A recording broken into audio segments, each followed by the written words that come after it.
Another episode of the Dawn O'Shades. I'm your host, Gia Scott, and today is May 25th, 2010. This is episode 410. More about this program and the guests that have provided us with such fascinating conversations can be found at our website, www.exogenynetwork.com. The Dawn O'Shades always tries to bring interesting people right to the audience to hear about both new and old ideas. We focus on the people, places, and ideas that don't always make the mainstream news, the sorts of things that are frequently labeled as alternative or paranormal. For the show tonight, if you would like to have a question asked, you can email me at giascott@exogenynetwork.com. That's EXOGENYNETWORK.com. Or you can get me through the virtual auditorium on Pal Talk by text. I do monitor the email during the program, so if you're listening outside of the virtual auditorium and would like to have a question asked, please email it to me and I'll ask a question for you. In the virtual auditorium, just put it into text and I will try and catch it as the screen scrolls. If I don't catch it the first time, feel free to repeat it again. For those of you who are listening on a podcast, go ahead and email me. I'll try and get your question answered for you as well. And for those who like to feel connected, I can be found on Facebook and Twitter, so you can link to me there. There's also a Dawn O'Shades fan page on Facebook, and you can look for that too. For the readers and the foodies, check out the articles and blogs. You'll find some material that just might interest you. Now, tonight's guest might be familiar to some of our listeners. November Hanson has been on the Dawn O'Shades numerous times, as well as having been my guest host when I've been out for laryngitis. She also hosts a show of her own, and I'm going to twist her arm and make her tell you all about it here in just a minute. Our second guest tonight is William Evans, a man who has devoted his life to the study of Bigfoot and photographing the places where they are often sighted. I'm going to let him tell you the rest, so we'll start off with Bill. This is his first appearance of the Dawn O'Shades. So, Bill, you want to tell everybody about yourself? I'm a man. I was, what made me get into this was the boredom of all my hobbies. You know, I mastered it, you know, fly RC planes, everything, and make your own.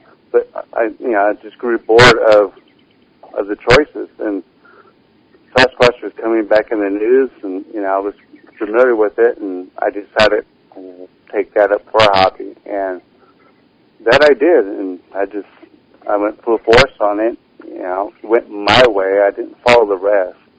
You know, I was noticing a trend with the mainstream researchers.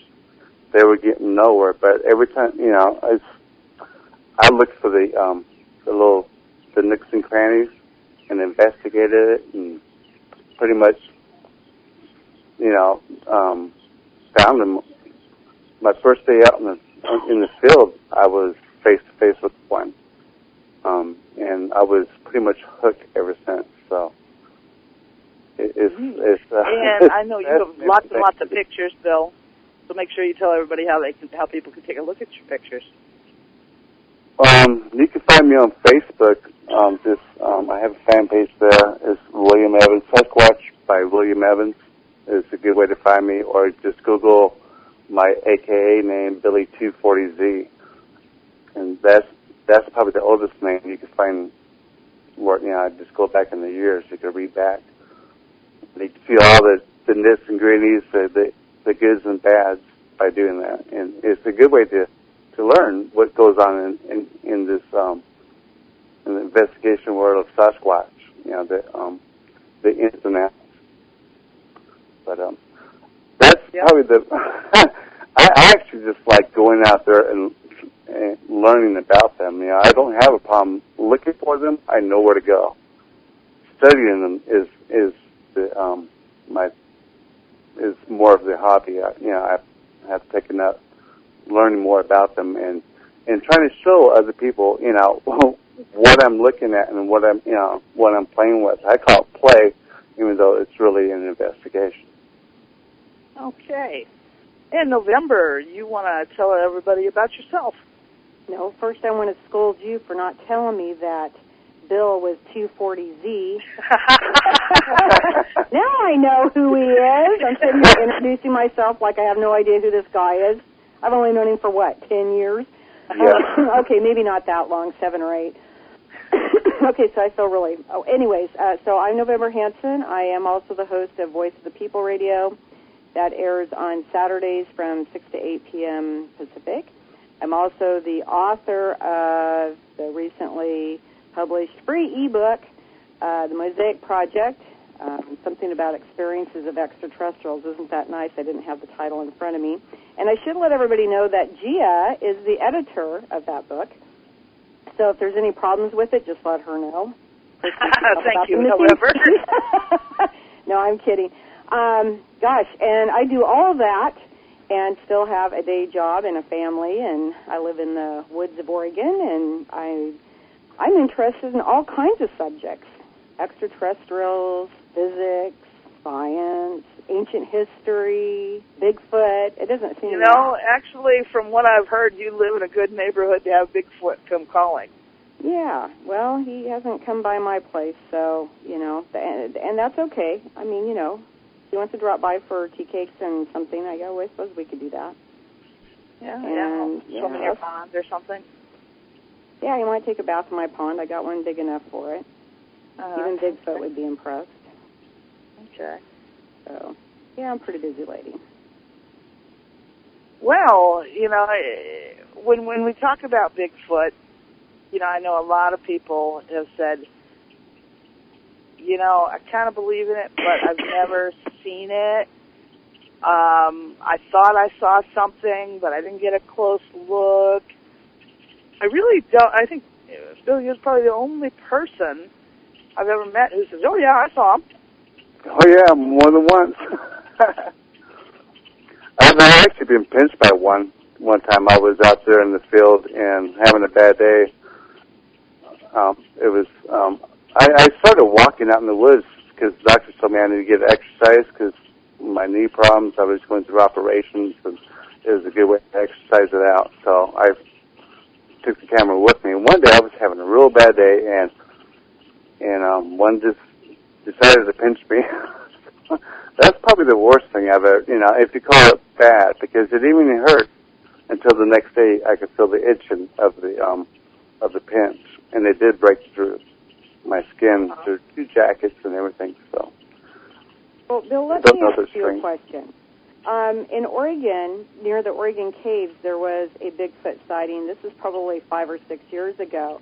And, I mean, it was a pretty big sighting. It made the media. I don't recall if it got to the national news, but it was certainly all over the state news. And it was a psychologist and his family that had actually run across Bigfoot enough that they reported it. Yeah, that's Dr. Matthew Johnson. I've actually met him. I've been out. In fact, his team took me out my first 2 times, and after that I decided to go solo. But yeah, I know Matt Johnson. I've met, his team, and that's where I met my, face to face out on his expedition with the film crew and everything. They were doing a skit for us, some TV show. But yeah, I know Matt. Well, very interesting. He's a good guy, Big tall guy too. Yeah, I recall from the pictures he was very tall. But he wasn't the only one that seen it. I believe a son was involved with it, and a wife and a daughter heard it. If I remember. He heard it. He saw it. I know his story. He had to go relieve himself behind a tree, and he noticed a Sasquatch watching them, and then he kind of like carried the family up, and that's how he got his his first taste. One thing that I've heard a lot about, and, since I myself am female as well, but I've heard that Bigfoot is particularly attracted to women during their menstrual period. It could be. I don't have that problem, so it's kind of hard to tell. Well, I'm just curious because the really old stories about them, ones from 100, 150 years ago. I remember reading about them too. I did a lot of the desktop research before I actually went out in the field. I did a couple of years reading worth, pretty much everything that was possibly imagined you could find. I read up on before I actually went out in the field. I wanted to go, with some kind of knowledge. But I've read those stories. And in fact, I remember at one point I would never go out with a woman while doing this. And that's just I don't see them harming us, and they never have. Even though I've heard through the stories. Well, the stories really weren't about them ever harming women so much as more intense curiosity, lurking outside of cabins, possibly trying to get into cabins, things like that. And I know from being a woman and handling animals, animals do react to you differently then, especially unneutered male animals. If you're handling stallions or bulls or male dogs and so forth and so on, they do react to you differently. So even though we're not the same species and it isn't necessarily a sexual thing, there is a change in the way they react to you. It's that chemical reaction. Pheromones going off. And it's kind of a weird topic. People get so uncomfortable with it, but it's like, I'm really curious. Yeah, but there's a lot of women who live out in the country, out in the, and they probably do get a visit and just not aware of it. But I don't see that. I just see that as overfitted story. There used to be a lot of old wives' tales. I mean, you weren't supposed to wash dishes or take baths or lots of other things too. It isn't necessarily true so much as it is, an old story. But, and then again, you're dealing with individuals. And, in the Sasquatch world, there's a lot of individuals and a lot of personalities. So, anything's possible. That's one rule I've always stuck to is anything's possible. Yeah, I won't let it pass them. So, have you ever, we have a question in the virtual auditorium. Did Bigfoot communicate with you in any way? They've attempted, they've come up to my window, my place here in Texas, and actually talked to my window when I'm like half asleep. And it's more of a gibberish talk, and I don't understand it, but, it has happened that way. And also there's the telepathy way. They'll send you images in your head, and it's a pretty intense feeling, especially with them. They got so much power when they do it to you. A friend of mine coined the phrase, it's like a mind melt. And it's pretty much, the way it sounds when they do that to you. And this happens several times. And pretty much every time I go out, one will try that. In a telepathic exchange with Bigfoot, right? What kind of things do you find out? I mean, they send me pictures and usually directions they want me to go a certain way. They will direct me. They actually do direct me around a lot, and they're telling me which way to go normally, or stop, and sometimes they even turn off my camera when I obviously don't get the hint. But my camera will be turned off while I'm using it, and it's happened many times. But they're just they're hard to communicate with. I'm working on that, and I wanted to be face to face or something, and not just being so shy about their communication. So, yeah, have you been to other areas? Pardon? Have you been to other areas other than Texas? Oh, yeah. Oregon, California. I got more than 10 spots out in California. I used to live out there, so I started my research out there. And here in Texas, I finally found I call it the mother home, the base, where, the center point, and if you go out in different directions, you're going to find them everywhere, in pockets. Oh. So, you know, in your research, what have you found about how they live? Do they live in family groups? Are they individuals? They're definitely groups and a mix of groups. So they're not the only creatures out there, and they're definitely, you know, they're not alone. They got an abundance of life with them. I mean, it's such a variety. It's amazing to, you know, and it sounds crazy when you start talking about it, because, you know, my best descriptions are usually found in fairy tales or, you know, myths, but, you know, I'm finding them with them, and it's just crazy at times, trying to fathom everything and go on, you know. They're showing me themselves for a reason. Number one, if it is ever face-to-face, I probably won't pass out from fainting. But, you know, and I haven't yet, so, but they sure know how to stop you if they want you to stop. Okay, well, you know, occasionally when we're out in the woods, we'll hear sounds that we're not familiar with. Now, those of us who have been fortunate enough to spend a lot of time out in remote areas, we have more familiarity with the sounds of nature than someone who's new to it. I know this. I mean, I was woke up one time on a camping trip where I was taking someone new to camping out, and he's hollering, they're surrounding us. So, you know, I come bolt awake, and I'm like in a panic because somebody's surrounding us. I have no idea what he's talking about, and I'm listening for sounds of danger, and I'm thinking, we're camped in a state campground. It can't be that dangerous, because to me this is like civilization. We have a flush toilet and running water and stuff here. And I couldn't imagine what could be surrounding us, or what kind of threat could be here. Well, when I finally I'm wide awake, and I'm getting enough description from him to find out what is about to get us. There was a pair of coyotes, probably about 5 miles away, yipping and yodeling back and forth. Now, for people who are familiar with coyotes, you know, 2 of them can sound like many more because of the way that they yip and yodel. Right. But this was just a pair of coyotes. It wasn't a pack of anything. And they were a long ways away. They were nowhere close. And, you know, to him, where he'd never heard that before, it was an immediate threat. And on occasion, even in areas where I was familiar with all the animals, I would hear sounds that I have no idea what the heck I heard.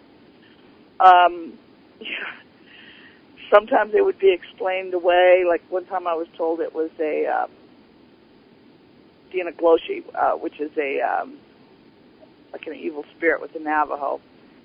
It was the most horrible sounding, howling, agonized, painful, screechy noise I'd ever heard. I had lived on the plateau a long time. I knew all the animals that lived there. I cannot imagine what was making that noise. It sounded like somebody was torturing a beagle crossed with an elephant. I mean, it was really weird sounding. I still don't know what that was. Another time out here in Louisiana, we heard a sound. It sounded like someone was torturing a horse or something, and it was just screaming. You know, I've heard, if anyone has ever heard the sound of a mountain lion screaming, the hair in the back of your neck stands up, your blood runs cold. There is nothing as horrific as the sound of a screaming mountain lion. I mean, nothing. You find out what true fear is all about. Pardon? You find out what true fear is all about. Oh, no, I've actually been scared more about it. But it does kick off some sort of primal reaction. It does make, even when you know what it is, your blood runs cold, the hair stands up on your neck, and, you know, you find your eyes darting around to make sure, you know, there's nothing high over your head. But yeah, they're scary sounding. And, you know, I've heard lots of sounds. The sound of a bugling elk, if you're not familiar with it, can sound like some monster's coming to get you. So what does Sasquatch sound like? A dinosaur. I had one sound off more than once. Actually, I'm gonna go back a little bit. One of my favorite spots, in fact, a lot of my photos and films you'll see is from my favorite spot because they seem to be working with me very well. In fact, they watch people all the time because it is at a state park that is visited constantly. And so they're used to people, and I chose that as a good way to learn about them, once I noticed they were there. And it took at least about 6 years before the big guy sounded off, and I was coming up on the back side of his nesting area, and he told me about it. And these bike riders are coming by at the same time, and they about freaked out. And I could hear them saying, "Did you hear that?" And they were gone before, I wanted to talk to them, and do an interview with them on film, but they were gone. Nowhere to be found. They took off on those bikes fast. But this sound is it's just enormously immense on the sound this guy created. And it did sound like a dinosaur going off, sounding off. It's just amazing that the sound that it actually can create. Well, I've heard about, they make a screaming sound. I've heard they make a yodeling sound. I've heard they take sticks and beat on trees. I've heard they take rocks and bang them together. Nobody seems to know what these sounds would mean. Are they trying to communicate with each other, or are they just trying to create? Well, it could be more likely a location call. I get wood knocks a lot, and a lot of whoop call. Sounds just like I say it, whoop whoop, up on the treetops, and when I'm experiencing that, I get the feeling that they're just keeping an eye on me, and everybody's doing their job and watching me. That's all, and I do experience from that, or what I get from it. So, but they get real close. They really do. And unbeknownst to me, most of the times, and usually for everybody else that are out there, they could be standing right next to you, and you just wouldn't know unless they moved. It's pretty amazing how that works. Well, I know from personal experience, even a person, you can disappear into the brush, and by simply not moving, most people won't notice you. I call them ninja skills. I love martial arts, and that's pretty much when you get into that kind of skill. They got this part down mastered, and I don't know. It's a trip to deal with at times, knowing that they're right there next to you and you just can't see them, because I could feel them. That's usually how I do tell people, and it is true. I could feel their energy, their vibrations, and I'll just pan in, whatever I'm filming, I'll pan into the area, and 9 out of 10 times there's something there, and just because I'm not seeing it, that's why I'm filming it. My camera cannot be as fooled like I can be, or anybody else can be, and that's why I do film everything. You're going to have me afraid to go hang out in the woods by myself now. No, why be afraid? They're not out there to hurt us. In fact, they're probably out there to help us more than anything else, or they're just living their lives and don't want to be bugged. And then you can find them way deep in the woods. They're the ones who stay away. But they're not always. I've never experienced a bad one. I've never been charged or being pinched one time. I took that as a pinch to grow on, and I did learn from it. Don't walk out there with a piss off attitude and being in so much pain. They just don't like that. The vibes they get from it. So they'll do. Have you ever been up in the Mount St. Helens area? No, not yet. I remember growing up, my parents, or my grandfather lived there at the time, my parents do now, their local newspaper, would occasionally have stories of Bigfoot sightings. And, people in that area just didn't think really that much about it. It was just something else that kind of lived on the mountain with them, And so I grew up around the Bigfoot stories, and my grandfather had, worked in logging camps, and there was a lot of stories that came out of the logging camps. They came to the conclusion that they weren't scary and just to leave them alone. Yeah. Safest thing to do, if you don't want to be bugged by them, leave them alone. I go out there with no weapons. I do carry a knife. I like a machete as my, but, I might get stranded, and I do need a way to survive, and I could do pretty good with the knife. So that's probably the only thing I do carry with me, and it's more of a tool than anything else. And other than that, I'm out there with just a camera and a backpack, food and water. I ran across the man from, I want to think he's from Texas, too. He's a fireman. He comes to the Kalama area once a year, and that's his main mission, is to find Bigfoot. I don't know if he ever has. I lost contact with him about 5 years ago, but boy, he looked forward to that every year. For 2 weeks, he'd take vacation and go into the woods of Kalama, or the Klamath Forest. And I've been there. Have you been there? Yes. Oh, I just thought maybe you'd run across the fireman, because, boy, that's one of his... No, he probably got into this after I was done with that area. I learned, and, I pretty much went solo, so. But How about the thing is, people don't need to travel anywhere. You could just go into the local woods and, pay attention, and you're going to find them. They're there. They're everywhere. As far as I'm concerned, I haven't found a spot that I haven't found one yet, and I've been to many locations just to gain the statistic for that. They're pretty much everywhere. So they don't need, I don't need to travel around. I travel around because I got other things to do, and I do have favorite spots, especially with the one group I started with. They're my teachers.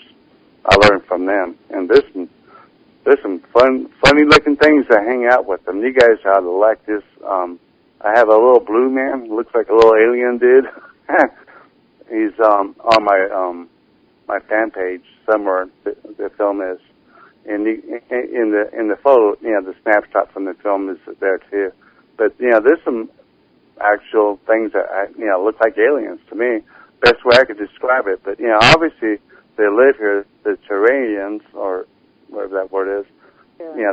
They actually live here. So just because they look like an alien, and honestly they do. But the fact is, they're living here, so they're,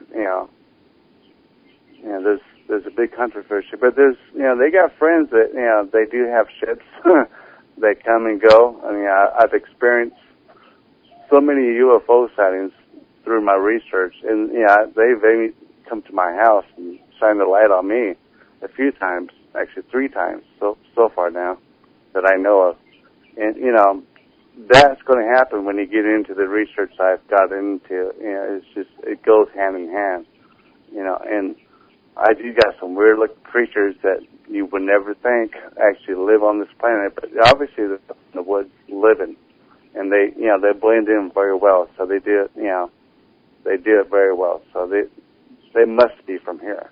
They just look they don't look like we find anything in no zoology book. That was actually a question I had from the virtual auditorium, was about whether or not, you had anything with the, it actually says some witnesses have mentioned seeing aliens in conjunction with some Bigfoot-type creatures, holograms, or do the ETs place the Bigfoot creatures there as guards or to intimidate and keep humans away from the area? Well, I've been told, and I got some other friends that actually are in this research, and they're kind of quiet about it, but they're very good on what they do. And there's, I've been told through them, because they've gotten that far, where, some Sasquatch are actually, they help out these aliens as miners. They do mine things from this earth, and they're muscles for them. It's a friendship I don't understand yet. People claim that Chewbacca on Star Wars was actually inspired by Bigfoot. Yeah, well, yeah. Yeah, it doesn't, yeah. I think so. And this I can. Let me see. The shaman from the African tribe. I forget the name of the tribe. I remember him stating that some of the creatures that he saw in the Star Wars movie are actual beings. You know, other than the Sasquatch one, the Chewbacca one, there's other ones that are actual ones that, you know, that he's seeing himself. So there's a lot of, you know, I think there's a lot of funky business going on with, you know, with the government and the filmmakers and, you know, what should be released and, you know, what they're trying to get us used to. You know, I think all that kind of goes in play sometimes. But I'm off topic. I had a couple of guys from Crypto Four Corners come on the program. Now, they research more than just Bigfoot. They also do a lot of research with skinwalkers and chupacabras and many, many other creatures of myth and legends, you might say. But the one guy talked, I think it was Mr. Johnson, but he talked about seeing a Bigfoot. I'm thinking he said it was 20 foot tall. Some of them were that big. Yeah. Have you ever seen anything that big? Easy to believe, and even probably bigger. You know, it's crazy when I've been up, and I've been next to some Sasquatches where I'm just going up to their knees, and I'm 6'1", you know. I'm not that short. Okay. And so, you know, there's some big dudes out there, and even bigger ones, and that's another, I mean, that's just, you know, I got photos of them, and it's just hard to explain unless you're sitting down with me. Now, I can show you what's going on, and then it'll hit the person like, no kidding.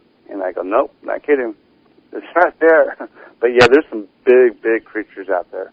You know? Yeah, that's getting in the have you ever seen that tooth I have? Have you ever seen that fossil tooth I have? I don't know. It's still a rock to me because I have not got an X-ray or any tests, you know, proper testing done. So let's call it a rock, but it does look like a huge tooth. It's bigger than my hand, and it's very dense. And you know, I've seen creatures where this thing could fit into their mouth just fine. And you know, there's just really big creatures out there. You know, somebody brought up in the virtual auditorium that 20 feet tall would make them think of the Nephilim. I was also thinking about the Anunnaki, but of course I think the Nephilim and the Anunnaki were the same. Kind of interesting. Well, anything's possible, and you know, I do believe that those stories have some kind of truth to them. So you know, how far back in history can you find a sighting of a Bigfoot? The Bible. Okay. I wonder if Bigfoot and spawned the legends of werewolves. I've got a lot of Bigfoot that look like werewolves, and you know, in fact, some actually do look, you know, more like werewolf than a Bigfoot, and there's few that are like cross. So, you know, everything stems from them. All these myths and legends and all these stories that people, you know, are told, these probably came from them, and the one who wrote it or thought about it probably had a visit, you know, at one time, probably even in a dream, because they do come into your dreams, and they will talk to you and guide you. They're more of a guide than anything else. They're nothing to harm you. You know, the more... So in your research into the background of Sasquatch or Bigfoot or whatever name we want to give Big Hairy Guy, did you find a connection with the Native Americans? Since most of these stories seem to be in the Americas. Well, I found the connection with the American Indians and them is with the, you know, their paint, their war paints and all the designs. I see a lot of that in the Sasquatch faces and, you know, and the different kinds. And it's just, you know, I've always said to myself, well, I know where the Indians got their, you know, their ideals to paint their face these different ways because they're looking at them, you know, and they probably started to paint their faces to show them that they see them. I don't know. That's just all assumptions. But it's always good to dip in and test the boundaries on that. Yeah, I think about, a long time ago when I was a teenager, I was coming home late one night. I was in kind of a hurry because I had missed curfew, and those of us who can still remember being teenagers, that was a big deal. Excuse me. Anyhow, as I was coming home, I would have sworn a man ran across the road in front of me. I'm out in the middle of nowhere in the country. Anyhow, hit my brakes, hit the railroad tracks, skidded, did a little swirly stuff, slid in the ditch, and made everything quite complicated. I didn't wreck the car, but, I did land in the ditch. And then had to drive home, which had me, more than a little upset. Teenage girls tend to be upset a lot anyhow. And now I'm in trouble for being late, and I'm scared to death my parents are going to find out I slid in the ditch. But I still know that I would have sworn I saw a man run across the road. Well, there was nobody there. There had been, at that time period, this was in northern Iowa, in that time period, there had been a lot of stories about Sasquatch appearing in the area. This was barren farmland mostly. There wasn't hardly any woods. This is western Iowa. There's woodlands just don't exist. Anyhow, I was sure that I'd seen one. And, is it possible I really did? Do they live in areas like that without a lot of cover? Oh, yeah, they don't even need the cover. They just choose to. There's a lot of energy that you can find in the trees, and they actually utilize that, I think. But, yeah, they don't, they could be right in front of you and be invisible to you. I have a photo on my fan page. I'm setting to look for the hologram, because if you actually look for the hologram, you'll see a humongous face, side profile, and you can just see his muzzle, his mouth, lips, nose, eyes, eyebrow, and it's amazing. But yeah, it's the best. It's a snapshot from my film, and I call it my best evidence to prove yes, they can be invisible and right in front of you, because I got the picture to prove it. But yeah, they can be. They don't really need the trees. Any kind of grass, anything. This earth has a lot of energy that just flows everywhere, and they're able to tap into it and utilize it for where they wish, I guess. Now I have another question in the virtual auditorium, and the question is, I'll get it where I sit. Have they offered to let you eat with them in the group setting, or are you allowed to observe them eating? Not yet. Come close, but not yet. I've offered to bring them. I bring them food. They eat it. I even bring them hard candies, and they like it. But no, I wish, man. That'd be one heck of a film, huh? Yeah, sit down to dinner with Bigfoot. Yeah, I'll be filming it. Trust me.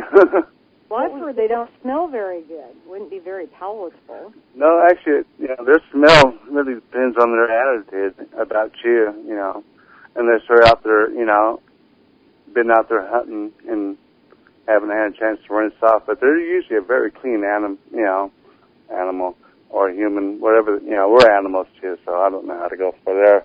But they're very clean, and very clean. The Sasquatches I've come across. Shiny, what kind of hair shampoo you guys use, because it looks like it, and then you get the ones that have that nappy hair, and they look more rugged, and they probably have more smell. But like I said, I don't smell it unless they really want you to, Only one time I had them do the skunk smell on me, and that's when I was up in Oregon with Dr. J and his group, and that was the only time I got that skunk sniff. And my tent was away from the rest, and I probably contributed to that. Being away is why I got that smell. I don't know. never figured that part out, but I know they can control it. Uh-huh. Now, I go camping a lot, and it's something I really enjoy. And I usually go camping with a small group of people. There might be anywhere from 6 to maybe 20 people total that go camping together. And, you know, usually when it's a group of us, we have a couple of real die-hard campers who sleep, even in the coldest of the winter, will sleep in a bedroll outside. And they actually, I don't think, sleep much during the entire weekend we're out, because they're usually the last one to go to bed and the first one up, or one of the first ones up. And, you know, so they see a lot of things that are going on. They'll see deer come into camp and whatnot. And we'll even we have the bad habit, because anybody who goes camping in bear country knows you should never do this. With the bad habit, we'll leave food out on the table in the center of camp where we cook. And then the tents surround this central area where we do our cooking, and we have our campfire and socialize and whatnot.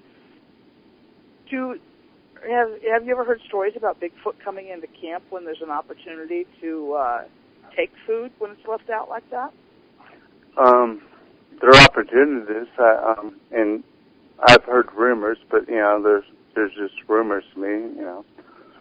But, yeah, I've heard the stories.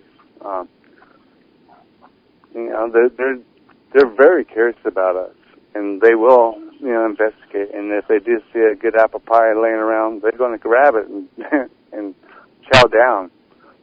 Uh-huh. But yeah, in fact, a friend of mine used to feed them apple pie, so that's why I use that for reference. But yeah, they'll take it, and if you sit back and you go away a little bit, you know, away from them and away from the pie, you can hear them going at it. But you know, they're just very bashful, shy, and more afraid of us than anything else. Man's about the craziest creature on this planet, you know. They have every reason to you know, people used to say, "Aren't you afraid to go camping by yourself?" Or I would take my kids and I would go out by myself. And I'm like, no, you know, the only thing that scares me is people. I mean, I'm much safer out in the woods with the animals. Yeah, it's a lot safer out there, you know, without people. To me, it is, because, you know, I don't have to deal with, I don't know, their problems. You know, I'm out to do my thing usually. I know one of my big fears is when I'm out in the forest and you know, especially like on a holiday weekend. There you are in your camp, you're minding your own business, you know, just finished your dinner, you're sitting by your little campfire, and all of a sudden you hear the gunshots begin. You're like, well, you know, do I hide? What? You know, where are these people exactly? Because right. It gets to echoing in the woods and canyons and whatnot. And anyone who's familiar with firearms knows those bullets can be lethal far beyond their ricochet. Normal. They even bounce off of water. Yeah. Yeah.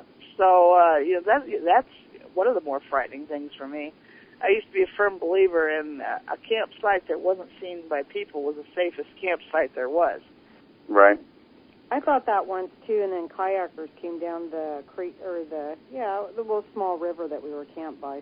So much for that. Yeah. Well, you know, you have to consider it river travel too. The area that I like to go camping in a lot in Florida, it happens to be very popular with tubers and kayakers. So you normally, on the big river, you assume somebody's going to be coming down the river because it is so popular. And I think just about every trip I've been there, I've seen somebody on the river, except maybe in the wintertime. That water's cold even in the summer. I bet you to go kayaking in the wintertime, it is like kayaking in the Arctic. Yeah, not my cup of tea anymore. Pardon? Not my cup of tea, that cold weather. Well, I know that from getting in that water that I really only do it like in June, July, August, September. By October, it's getting too cold again. It's really, really cold water.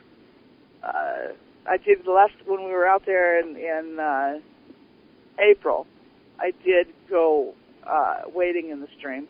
And I have to admit, I went hiking down the stream bed thinking that might be an easy route to kind of explore towards where it jumped into the bigger river, and I got caught in quicksand. So you do have to be careful about that. I knew better and wasn't paying attention, and yeah, so all of a sudden I was hit deep in quicksand. So, we quit camping a long time ago. I mean, around where I live, you used to be able to go camping down all the little rivers and tributaries, and there'd be nobody out there. You could just drive off the side of the road and go hiking back. Well, they made that illegal. Now you can only stay in a state park. And have you ever been camping in a state park? It's a drag. You've got tent by tent by... If I want to get away from it all, I don't want all these tents around me. So we just ended up in the country. Have our own. Yeah, in you're out there with it was easy you're to out go there with a camping. lot of BML land, and those are good places to go for camping and stuff, and away from people. The BML land. Yeah, you're right. There is some of it near us. Actually, my uncle used to come in and inspect a tract that's not too far. He worked for Longview Fiber, and he would inspect all their tracts out here. Anyway, so he said he could use spyglasses and see my house from on top of the hill. Wow. Uh-huh. Yeah, it's not as easy here to find remote areas to go camping in. I have to admit, I've not explored the National Forest area in Louisiana or Mississippi. Just sort of taking a look on the edges. The group I go camping with often has a long history of going camping in Florida, which I have to admit, it's a nice area. That cold water in the summertime is so nice because it is so hot in the south. So I do like that. But I happen to really not be crazy about heat, humidity, and bugs. So where do I live? Heat, humidity, and bugs. Yeah. So I do a lot of the camping in the wintertime. Much easier to stay warm than it is to stay cool. But the state campgrounds was a place that I used a lot when I was camping with kids, and they're not all created equal. The ones that I've stayed in Louisiana and Mississippi have been absolutely gorgeous. But there again, I tend to use them in the off season, and that probably makes a huge difference. I think it does. Yeah. I've done off-season camping a lot of times, and I'm usually the only one there. Yeah. But I have to admit, when you're camping in a summer tent, and it's January, and, gets down way below freezing, that summer tent is not exactly the cozy place that you would like it to be. You get pretty nippy in there. Yeah, 0-degree bag works great, but I like the outdoors and everything about it. I like the outdoors, but I know that from experience that it makes a big difference to your equipment. And if you're camping outside and it's below freezing, if you're not in a 3 or 4 season tent, you are probably going to be cold. And that's just the way it is. The summer tents, which is what most people buy. I have 4 tents, I think, right now.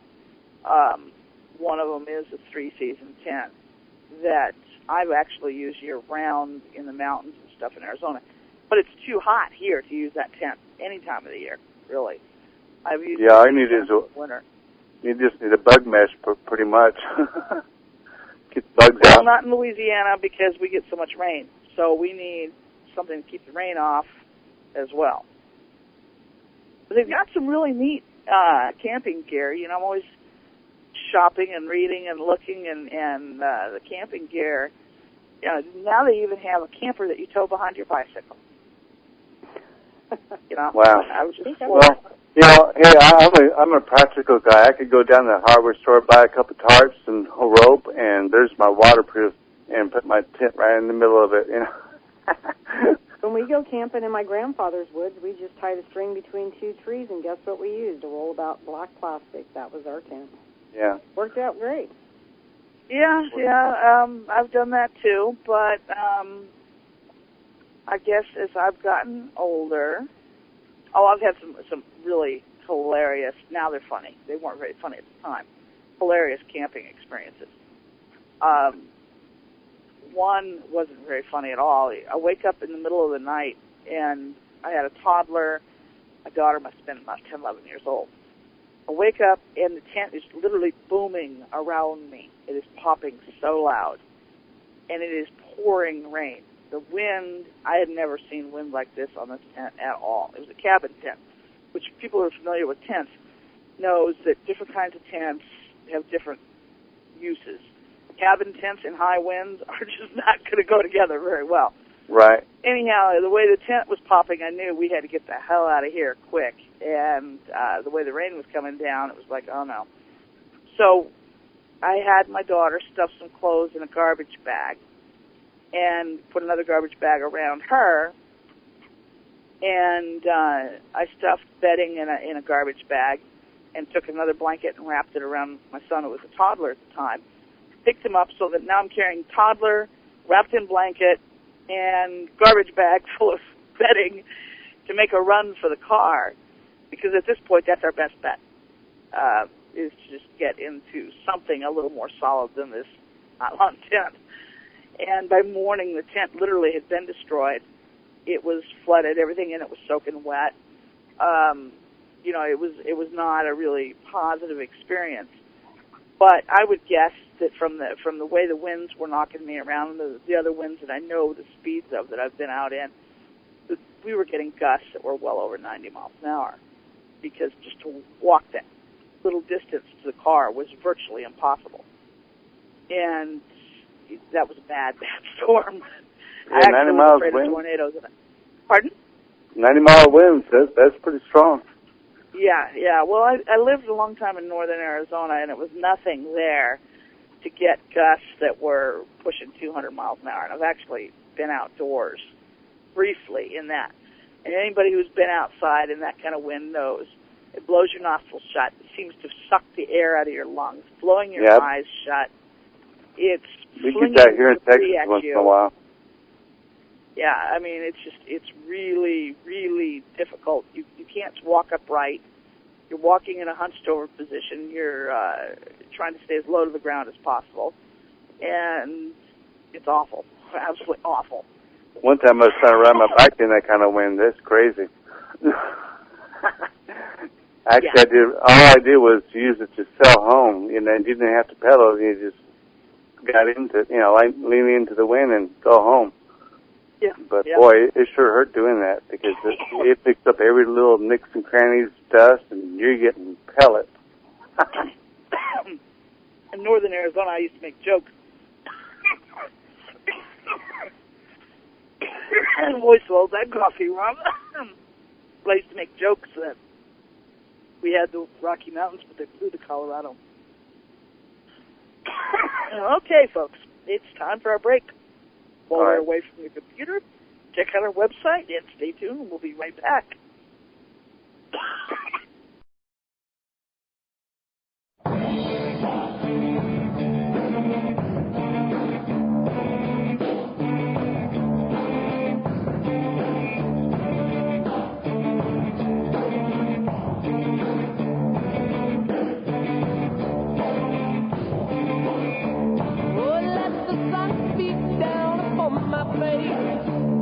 Stars fill my dreams.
inside a dream.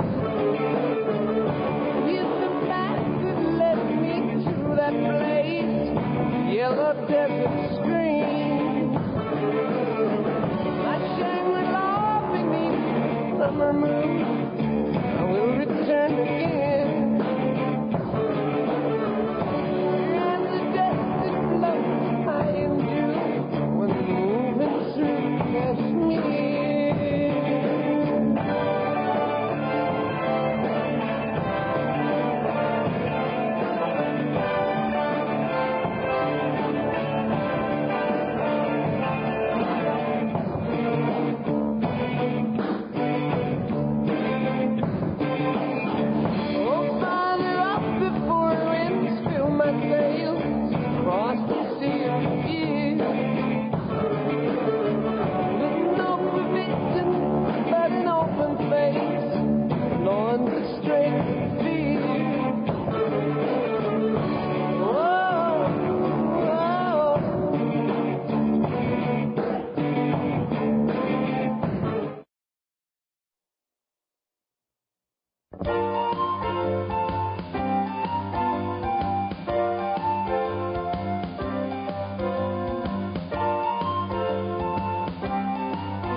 And let me know what you think of it. There are links there to take you to blogs, Twitter, and even Facebook. And if you want to go straight to the blogs, you can just go to giascott.wordpress.com and you can find out what kinds of things I've been up to lately. If you have a question that you wish to have asked, you can email it to me at giascott@exogenynetwork.com. I am monitoring the email during the program with Bill in November tonight, and I'm trying real hard not to miss anything. So, where were we before I tried drinking coffee the wrong way and choking myself? And then we went on break.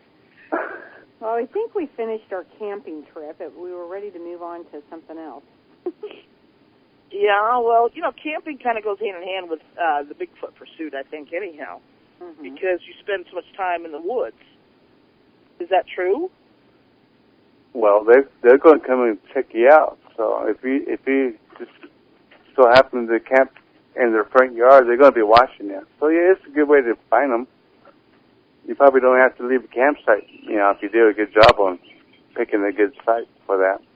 So how do they stay invisible? I don't know. I'm working on that.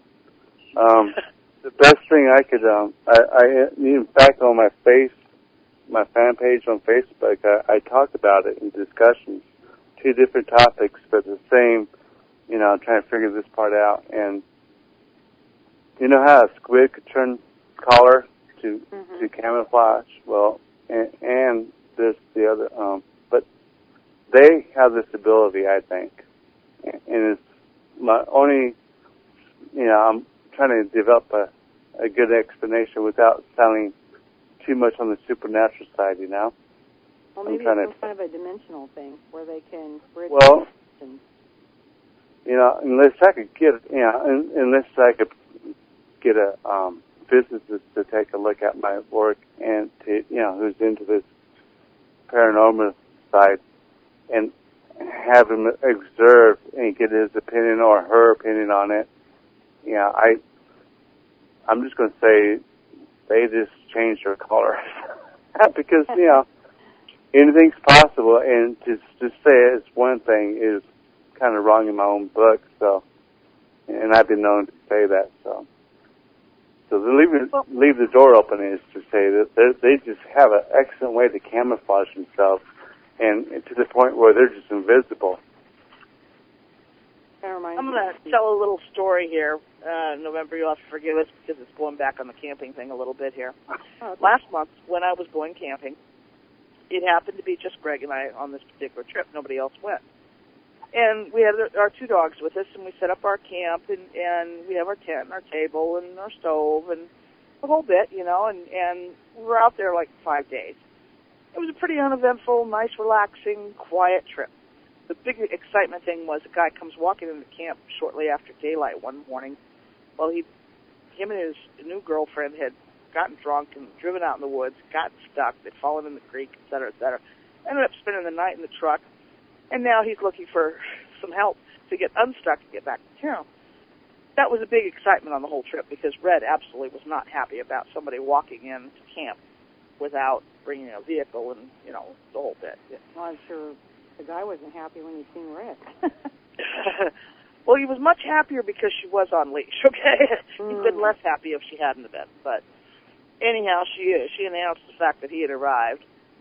You know, pretty much the trip, that was the big excitement, that and the quicksand. Okay, and the day that I'd fallen in the quicksand, I decided that obviously walking downstream in the creek itself was not the brightest idea I'd had. And so later that day, I had walked along a pretty faint game trail that paralleled the bank of the stream. And the stream dropped, the bank of the stream was probably 10 feet above the stream itself. So, you know, I eroded down fairly deep right through there. Anyhow, as I'm walking along on this faint trail, Red was with me, of course. We're not very far from camp. Maybe at the furthest point, I was probably 50, 75 yards from camp. Not very far at all. It's broad daylight, you know, and everything. And in early spring, there's not a lot of brush growing. Most things don't have leaves yet, so it's pretty open looking still. And I noticed in the tree branches, the tips of the branches that were down, you know, hanging in the trail that I was having to push out of my way, so I'm not getting slapped in the face. I've got a lot of hairs caught. Now I get to looking at these hairs, and these hairs are like 3 to 6 inches long, and they're dark brown or reddish brown in color. It was more the 3-inch hairs than there were the longer 6-inch. Now I'm familiar with horses, and this wasn't mane or tail hair. And I've seen the deer, and they're not this tall. And I've seen, you know, all the other creatures that I was aware of. I couldn't find it, you know, mentally I wasn't finding a creature that was 4.5 to 5 feet off the ground that was going to be leaving this hair. And it couldn't be something coming down the branches that had hair this long. Unless it was a really long-haired hamster, because, you know, these are really small branches. It was just caught in the bark and little nooks and crannies on these branches that were hanging over the path. And so we talked about it and everything, and of course I didn't collect samples. I assumed that there was some nice, logical explanation that I simply was overlooking. And, you know, it can't be, you know, even going for the exotic, bears, lions and tigers and bears, oh my, 4.5 feet is a long ways off the ground, because this is above my shoulder. All right, so, you know, I consult a friend who'd been camping in the area for well over 30 years. He's like, no, I don't know what it came from. And yes, there's stories of Bigfoot, but no, I've never seen it. I'm like, well, that night, which was the last night we were in camp, we're sitting around, we've already had our supper and everything, and Red's laying there at our feet. She kept staring. There was a couple points off in the woods. She kept staring, and she would growl real softly. This is the kind of growl that, because Red's been camping with me for her entire life. You know, this is a well-trained camp dog. She's telling me there's something out there, but it's not an immediate threat. I just don't like it. I want you to know it's there. And, you know, I wasn't seeing anything or hearing anything. You'd hear occasional sticks snapping in the woods, but that's normal nighttime sound. It could be a deer, it could be a hog, it could be coon, porcupine. You know, there's lots of things moving around at night out there. Anyhow, we finally go to bed, and we're in the tent, and Red's in the tent too. And our other dog sleeps in the van in her crate. And I kept thinking, somebody is throwing something at this tent. And Greg would just tell me, oh, just leaves falling from the tree. Because these leaves that were falling were kind of thick and heavy, and they had a little hook on them. It would make this little scritching noise as it slid down the tent, which I know everybody really loves my really descriptive language, squitchy noises, but, you know, that's the kind of noise it made. And I kept saying, no, somebody's throwing something at the tent. Well, we're in longleaf pine country. It can't be pine cones, because anybody who knows what a longleaf pine cone is like, you're just big honkers. If somebody had been throwing them in our tent, we'd have had to come out of the tent to find out what was going on. We don't hear any other noises. Nobody's whooping. Nobody's banging on things. Nobody's, you know, doing anything else. I just am fixated on the idea that somebody is throwing something in our tent. Greg, of course, is telling me that I'm imagining it. And it's the first time I've ever imagined that my whole life, but okay. So the next morning when I get up, the first thing I do is check around the edge of the tent, see if I can see any unusual debris to say, yes, somebody really was throwing something at the tent, or no, you were imagining it. Of course, there was nothing to confirm my suspicion somebody was throwing something. But is it possible that the hair that I saw, which of course I didn't collect a sample of, and the fixation that Red had with something in the woods, and then my fixation later with somebody throwing something at the tent, really was a close encounter of the Bigfoot kind? Anything's possible. You know, our canine friends, they have, you know, especially, I know you've had Red for a long time. I remember from way back when. Mm-hmm. And she, right? She. Yeah, she. Yeah, she didn't take off running at it or nothing like that. So it sounds like a typical reaction, you know, because dogs they don't go chasing Sasquatch, or they'll end up being smacked against a tree or something if they, you know, really antagonize them enough. You know, Sasquatch don't really like the doggies because of that, and, you know, and they will, you know, they've been known to hunt coyotes. So, you know, Red did the right thing, you know, and I know she's an intelligent dog enough and that sounds like a typical reaction, you know. Smart enough that I could get herself killed, but let you know that there is something there. Yeah, Red, you know, being trained to go with me camping, anybody who goes camping and has ever camped at a state campground or a federal campground knows the most likely wildlife in campgrounds is the skunk. Well. The last thing you want your dog to do in camp when skunk trounces through there is to make a sound. Red was taught as a puppy, you know, once you're inside the tent, don't make a sound. And if there's something going on, there's other ways to get my attention. She's very, very quiet in camp. That's part of the reason it makes Sissy look so bad, is because Sissy's a terrier, and she's got that whole mentality of yap, yap, yap, yap, yap at everything. Short dog attitude, I call it, yeah. Yeah, you know, she yap, yap, yap. So that's why she sleeps in her crate in the van when we go camping, is because she does. She yaps at everything. And by sundown, I'm ready usually to duct tape her mouth shut because she's been barking most of the day. You know what? I have a skunk story. I got to tell the skunk story. It's just too dangerous. Okay.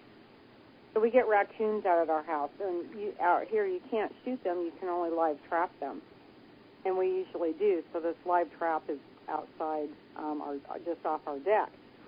Well, one day there was a skunk in it, And, of course, it's trapped. So my husband, in his infinite wisdom, decides to go and just carefully maneuver around it so that he can unlatch the trap so it can just get out. And he's got a towel in front of him. Well, he threw the towel over, totally missed the skunk, and just got sprayed galore himself. Comes into the house just freaking out. Of course, you know, skunks don't smell too good. And I'm telling you, the smell permeated the entire house. I came home from work, and I said, I got to go stay in a hotel. How am I going to do this? Every window was open. Every fan was going. It took 2 days for that smell to dissipate out of the house. Yeah, he had to go to work that evening, and he tried bathing in everything. Nobody would get anywhere near him at work. So, needless to say, we were much more cautious with the live trap and had no clue we had skunks around here. Yeah, you know, the small animals can provide a great deal of entertainment. Mm-hmm. Yeah, so skunks are aromatic about it. Mm-hmm. The first skunk encounter with Brad. Pardon? My wolfies decided to have a skunk for a meal one day. A skunk got into their den, and my girls just, you know, when I came up to them, they had these funny looking grins on them, and I could smell them a mile away, and I go, no, yeah, but they're everywhere. They make good pets if you could get them, you know, bagged out. Take that bag out. Yeah, my aunt she had a skunk as a pet. I remember it as a teenager. She was an adult, still had it. She had that skunk a long time, but it was a descendant skunk. Nice, fat, big, black and white kitty, I guess you might call it. I couldn't have a skunk as a pet. Now, we do have a question in the virtual auditorium. What is the difference between the skunk ape and Bigfoot? Is that the only the smell is more distinct than the other, or are they both considered the same genetic coding? Well, like I said, there's a great variety of them, but I don't see them being anything different. You know, you're going to find what I find in my spots, I'm pretty sure of it, I'll find everywhere else. You know, it's just, I have not seen anything different, so I wouldn't assume Florida or any place else is pretty much different. Do they come in different colors, or are they mostly like... Oh yeah, different colors, sizes, and yeah, most definitely. So, okay, I'm trying to imagine how hairy these things are. I mean, we had... imagine you with your arms and your arms with 4-inch hair, right? And that's just your arms. But, you know, they're covered from head to toe. Only places, you know, depending on their age and you'll find less hair in the face. You'll actually see more similarities on certain ones that look just like us. You know, they're just... I wonder if they go bald as they get older. Just kidding. I think some do, you know, and they also get bigger. So they, you know, the bigger they are, the older they are. And they do get, you know... 20-foot or older, huh? They all have different looks, you know, just like us. We all don't look the same, right? Not one of us, but we all are similar. But they're pretty much no different from that. But they do have different species that do hang out with them. So that will always probably draw a controversy with that, you know, within the topic. And most groups are not even into the subspecies that are found among them. They're still looking for them, you know. So, yeah, they're pretty much the same, just found everywhere with the different, you know, many varieties among the groups, and there is a vast variety of that. Now, are there other animals associated with them? Yeah, that's the vast variety of life that's found with them, yes. And they're all, you know, they have They do have pets. I've seen them pick up. They have cougars for pets, cats, bobcats. Even somebody on the internet, on Facebook, there's this one group. It's just Bigfoot. He's got this one photo of a bear hanging out with some Bigfoot. So they could even have bears for pets, as far as I'm concerned. Even humans, they'll pick us up or adopt us as a friend, and I know a lot of people that do have a group living side by side with them, and they get along just fine, as long as you have mutual respect. Once you think you're above them, you're going to start taking them off because they're pretty intelligent, and they, man gets pretty arrogant when they get in that mind frame. Mm-hmm. Yeah, we do tend to be a little on the arrogant side, I suppose, and that would get a little tiresome. Yeah, it is. Okay, so, they live in these groups, and the groups can vary considerably in size. Do they have home territories? I think so. And depending on the terrain and the location, it could vary too, and that's usually do they have, like, the dens? group size. Pardon? Do they have, like, dens? Gyms? Dens, D-E-N-S. Oh, dens. Yeah. There are opportunities. I think if they got a cave nearby, they're going to utilize that, Uh-huh. Out here, I found, check this out, you would never have even think about asking me this one, but over here in Texas, one of my locations, I've found evidence of them making rock tools today, going on today, where they're still making rock tools. So I'm not sure if that's Sasquatch doing it or some kind of man, out there with them that's doing that. Is just, I haven't seen them, or I haven't, I got some creatures on film, but I don't know which one's doing it. But there's evidence of them maybe using rock tools, because if you look on my website, which I think has the bugs, but I haven't mentioned it. I don't know how to fix it. So, but I do have photographs of this area where they're, actually, work with stones, and they could be, arrowheads. One I picked up was more shaped into a knife, like a carving knife, like I would use it to skin a deer. It'd be perfect for that, and I found that there, and even took the picture of it. It's sitting there. It's a small hand tool. But yeah, they actually still make hand tools, or at least someone is, and I just found the spot where they're doing it. I do hand tools from nature all the time. I use sticks to dig something or a rock to pound something. I mean, I wouldn't find that too unusual. I'm too lazy to go to the shed and find the hammer, just grab a rock.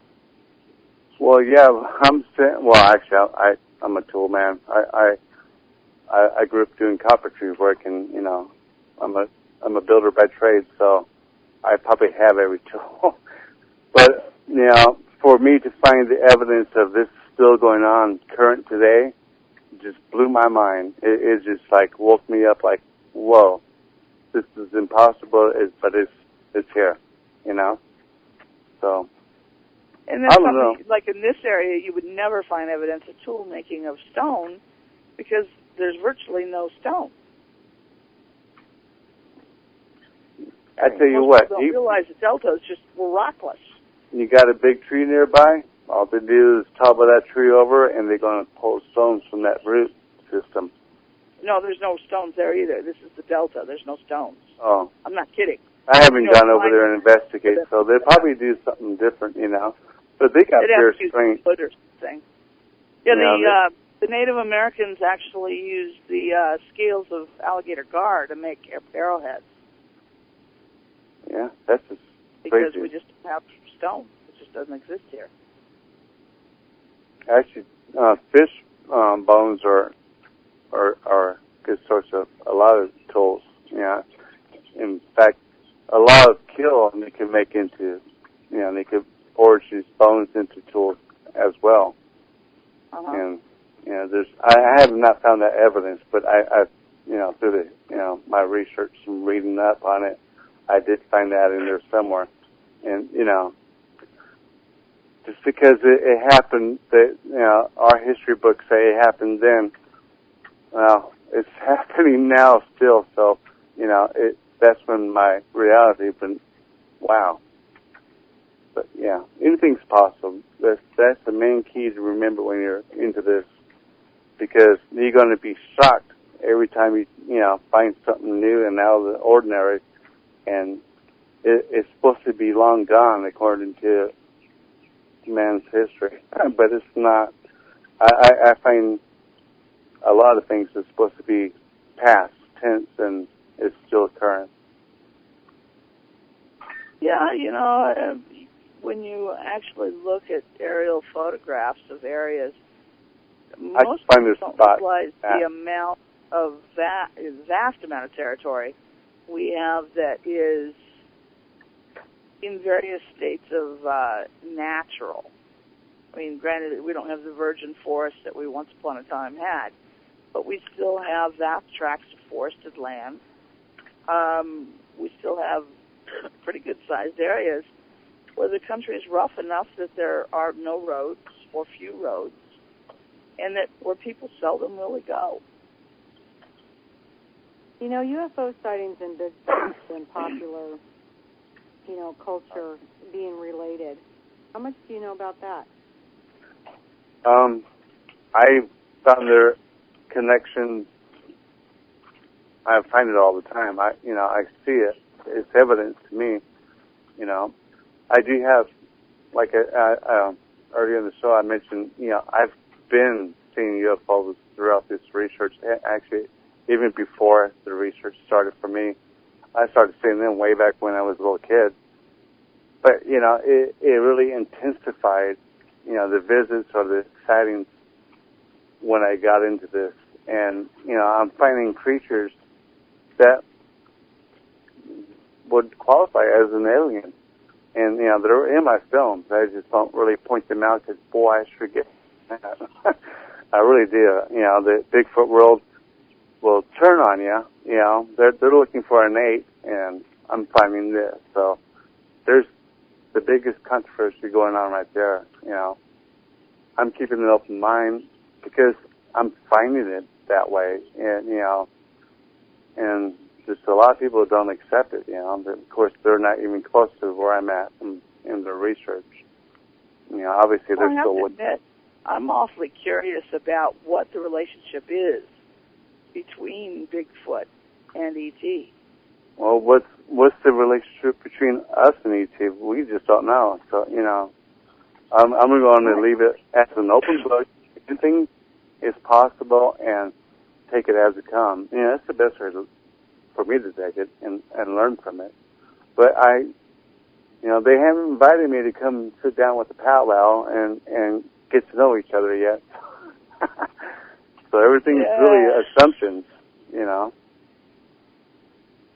Well, I can't help but wonder, okay, if that weekend that we were out in Florida, they were there and they were throwing things at the tent after we went to bed, what were they trying to communicate to us? Were they trying to tell us to go away? They're probably just let you know they're there, and they're watching you, more likely. That's 9 out of 10 times, that's all they're doing, is observing you, learning something new. You're more of a curiosity than anything else. You're not a threat, that's for sure, unless you're going out there with a gun going bang, bang, wherever, shooting blindly, you're going to really tick them off that way. But, in fact, go ahead and get your, they will throw rocks at you, but bigger ones,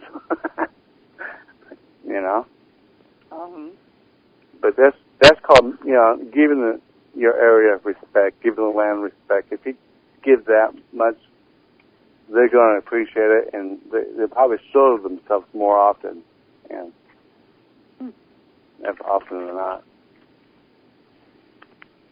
Yeah, now thinking, well, geez, maybe we should get a digital camcorder and just set it up to watch a portion of the camp's perimeter, just out of curiosity. Or how do game cameras work? Is there a possibility you could use one of the game cameras to try and catch one? No, I think those are a shot in the dark, pretty much. It's better for you to actually hold the camera, show them it's not a threat, and you probably get more of a response out of it, out of them, and they probably get more peeks around the trees, and that's how I get lucky. I present myself as a non-threat. In fact, I'll act goofy at times just to show them, I'm not, a threat to them, and I do get results that way, Mm-hmm.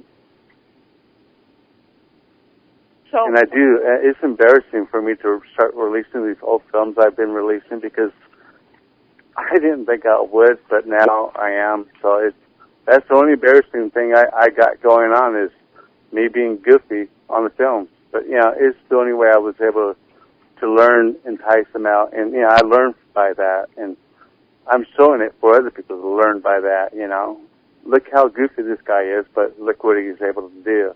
And that's the only reason why I'm releasing it. Mm-hmm. Besides the good footage of Bigfoot looking at me. Besides that in the film, there's many spots in the films, I don't mention it, but they're there, they're looking. But, to start naming off all the areas, I find that tedious for me to do, so I don't, Mm-hmm. It's kind of boring, in fact. I don't like working with film or nothing like that. I don't like the computer. But it's the only way I can get and share my stuff and go from there. But, Well, the computer is a useful tool as long as you remember that. You don't hear people having trouble with addiction to their circular saw. Maybe I better take that back. I do know some people that have been accused of addiction to glue, tape, screw guns, and screws. Okay. Anything's addictive if that's all you're going to do. If you can't, rotate it or regulate it becomes a habit. So anything can be a habit for me. Yeah, I find the whole idea of Bigfoot rather, intriguing. I mean, how could a large hominid species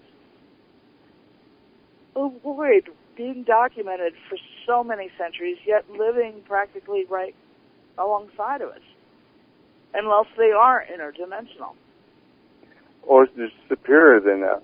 I find them extremely intelligent, I get the impression I feel like a little kid around them at times, with the intense energy I get from them. And, it's hard to explain unless you're out there and you could feel this. But, I sense a lot of extreme intelligence in this energy. And, I look at them that way, I view them as something to learn from. And I'm going to learn something eventually, or have a dinner with them, or, sit down. That's my goal, is sit down with them and, trying to communicate, and share it, film it. That'd be the best thing. But, it hasn't been done yet. But the day it does, everybody will know. But they're so intelligent. And, if you could just, I need to sit down and have a presentation and walk people through what I'm trying to show. Every time I do this, whoever I'm doing it to, they walk away a new person, and their jaw is still down to the ground, but they're walking away learning something new and just amazed of what is being presented to them. And I find that probably the most gratifying part, is having me explain what's going on and point it out, and then you can actually see it, and it's like, it makes you go, wow. It's just amazing. I'm sure it is. It's always so awesome when you manage to share something that, you do. with other people. I just find the whole idea of this mysterious species more than a little intriguing. I mean, it's like, wow. It's like another world out there that just we're blind to. It's not just one. That's the part that gets me, I got little creatures that you will call fairies or something, or little pixies, but, little tiny humans. And, I'm not shy to tell people what's in that when I get the little tiny people in there. They're there, and it's amazing to see that it's real, And believe this, that little traveling gnome. Well, I got gnomes in more than one film, but I've been trying to bring them out and show people, they're actually real beings. And I got more than one photo out there that shows that, and it's crazy stuff. Well, the thing is okay, when we talk about the little people, which is almost the opposite side of Bigfoot, all cultures have these stories about the little people. Yeah, if you want to see a little person, pay attention to my photos. I do not hide them. I'm not afraid to show them, and they're just everywhere. It's amazing. If you want to see one, take a look go through my photos, and you'll start noticing them. And also, everybody, I do have to use a magnifying glass at times because it's easier to do, easier to look. You don't strain your eyes because it does take that kind of concentration. It's just to look at them, but they're there. It's not a blur. You can see faces, bodies, and them holding babies, more than enough times. And it's just a really amazing stuff to be looking at, I think. And I got some creatures that do have wings on their backs, in fact, this one, let's call her a fairy, right? Just keep it simple. She's dancing for this male fairy, I guess, which is right next to her. But she's doing like a ballerina dance for him. And now I pan on them when I was filming this just for a few seconds, but long enough where you can see her, him, and the creatures are right in front of. In fact, Sasquatch are everywhere. But when you get in the nest areas like I can get into, you start finding all the other life with them, and that stuff is just makes you want to know more. It's catch-22, Yeah. Well, have you ever found anything that said, "Oh, you don't want to study this anymore"? No. This would be my last hobby. I don't think I need another one after this one. I found one that's got my attention fully, and it just intrigues me enough to where I just, I know I sound like a fool out there, but, I only speak for what I have on film. Otherwise, it's kind of hard to back up. Even the UFOs, I do got photos of the UFOs, but they're on my computer that's stuck in California right now. But, I do talk about them because I do have my own photos of them. It sure gives you a little hard evidence to go with your, what you're saying. And I usually just stick to that rule, and that way, here it is. Don't believe me, I don't really care, but there it is. I like to have. Have you collected other physical evidence besides the photographs?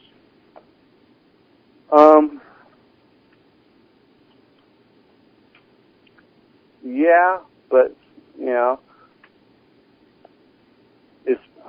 there's quite a few things that I have. Some of them are actually gifts from them, because I'll bring out food and stuff, and in replace, I'll find a nice, good-looking rock, and I'm a rock collector, always have been, so I always find a nice, pretty rock in its place. I try to get them to do gemstones, but I don't think they quite understand. No but, diamonds, huh? there's no diamonds, nothing like that. But, whatever suits their fancy that they want to give you back, I accept. No prejudice. I just take it and be happy, and I do keep it. And there's other things. I'm pretty sure it's the torso skeleton of a bird that's totally intact. In fact, I got it on film, and I took a snapshot, and it's somewhere on my website or on my fan page, I think. But they have this little bird torso that's been sitting on their little rock stack they have. And, my visit there, I was going back and forth, and my last visit, on my way out, I grabbed it. I figured, well, it's still here, and I've given them, I figured it's a trade. So I do have that torso skeleton of the bird. I think it's a bird. I'm assuming it is. It looks like one. But, it'd be amazing if it's something else, though. But I don't want to speculate that too high into it, without having proper confirmation. Even with that rock tooth I have, I prefer to call it a rock until I actually confirm one way or the other, and, I haven't had a chance to do that one yet. But if that thing is, an actual tooth, I don't know. It'd be the first one I've ever seen that looks like a human tooth as big as your hand, if not bigger. And it weighs about 2 pounds, 3 pounds. It's pretty dense. Wow. Sometimes I think it's granite, because it has that weight to it. Mm-hmm. And so I'm not too sure. That's why I'd rather call it a rock. But I was looking at that rock today, and I was, seeing if there's any traces of enamel on it. And I think that's all I'm looking at is enamel on it that's been, faded for thousands of years, or who knows how old it is. It could be millions of years old. Who knows? I really don't know. But, there's lots of things I collect, have collected, and just, have not been able to check it out one way or the other. The rocks, I know what they are, they go on my shelf. But, this, a few things. I don't really get into Bigfoot eat? Everything that you could possibly imagine. They're omnivores. They'll eat meat and, roots, vegetables, nuts, pine nuts. One time I found a nice fresh fishes pile steaming still, and it has a little soft pine cone right smack in the middle, like I think they actually put it there for a joke or whatever, but I got it on film somewhere. But, what was the question? What does Bigfoot eat? Eat, pretty much everything, There's a lot of food out there that, we don't eat because it's a lot of work, but their digestive system has no problem eating this stuff, apparently. I can't think of that one. A manzanita, the manzanita bush, the berries. In the wintertime, they'll eat those berries, in whatever meat comes their way, such as a deer, rabbit, or even a coon, whatever, their opportunities. They don't eat us, and that's always a good thing. And yeah, we don't taste good, right? Well, I don't know. I think they have a problem because we look too much like them, and they look too much like us. I know there's a lot of people out there. That they store?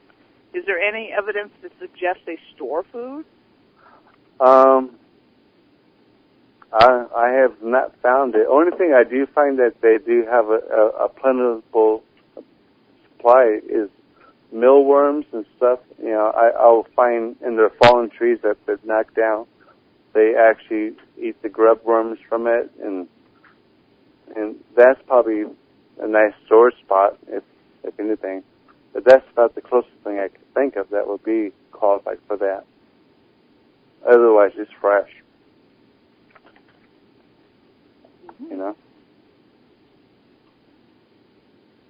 Oh, Actually, I remember reading those stories about them using barns and stuff to hide their nuts gatherings and stuff like that. I remember reading stories like that, but yeah, I wasn't there. Anything's possible. That's they're opportunists. They're not stupid at all, and they'll utilize whatever they can. And do a very good job at it too.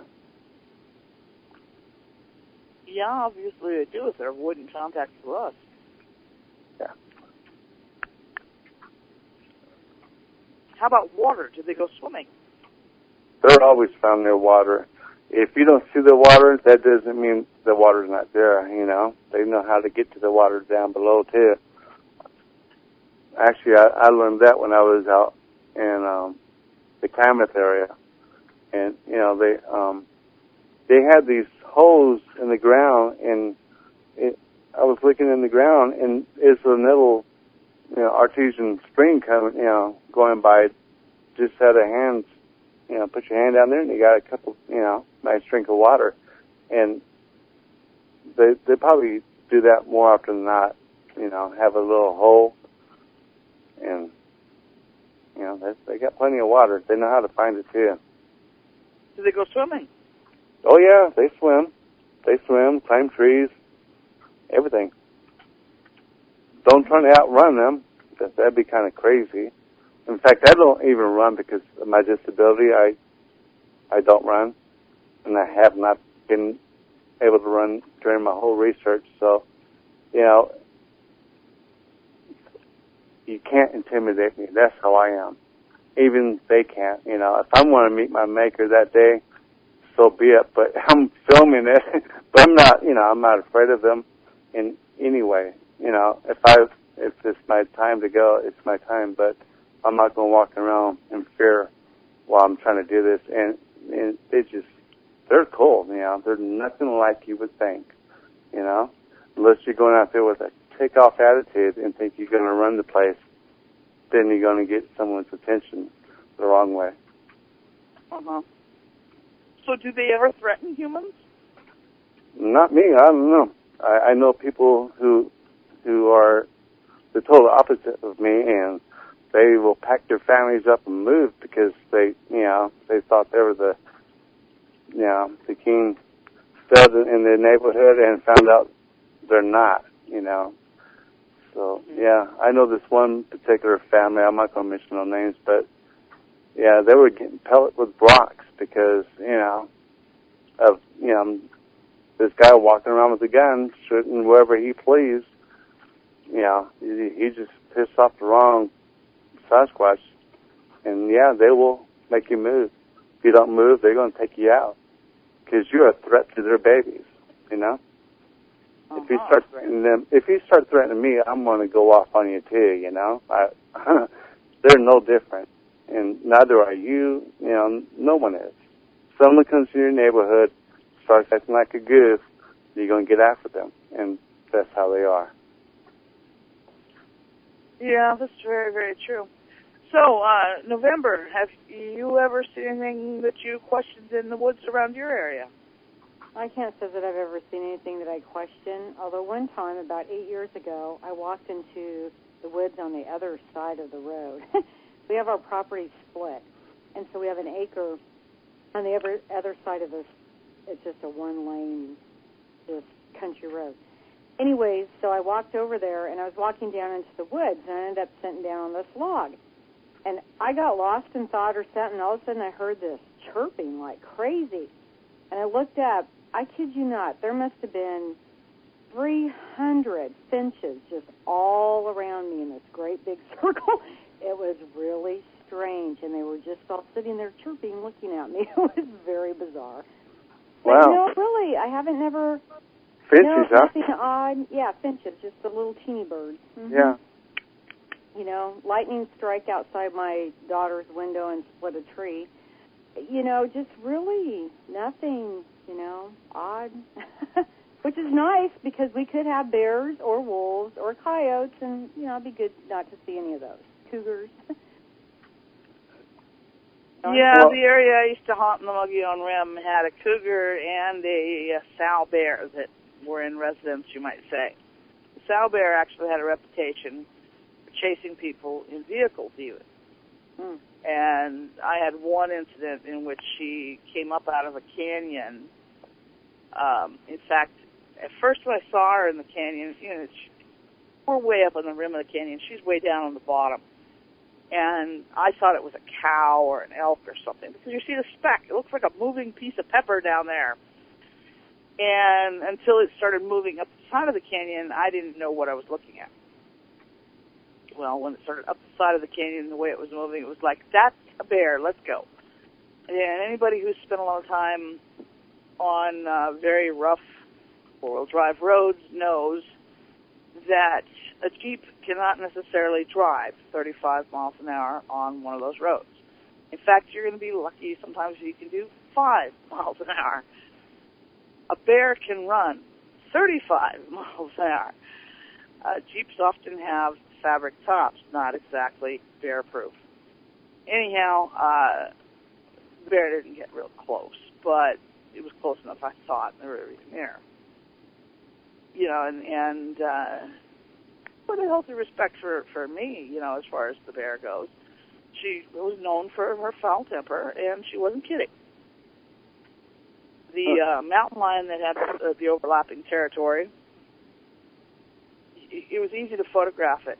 I don't have any of the photographs left anymore, because you knew there was only going to be a couple of places he was going to be hanging out.